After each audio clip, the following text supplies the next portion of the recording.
তোমাকে দেখি আর ভাবি, চাঁদ তো কত দেখেছি, নক্ষত্র দেখতে কেমন হয়।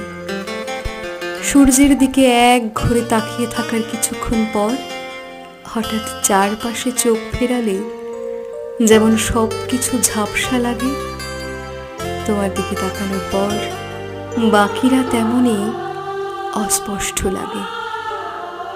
তুমি দেখতে সুন্দর, এটাই কি কারণ? সুন্দর তো সব ফুল, তবুও আমার সূর্যমুখী কেন প্রিয় জানো?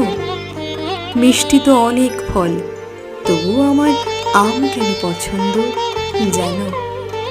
পাহাড় তো হিসেববিহীন, তবুও আমার খাগড়াছড়ি কেন পছন্দ বোঝো? তোমার চোখগুলো যেন আমেরিকার কোনো ম্যাজিক শো।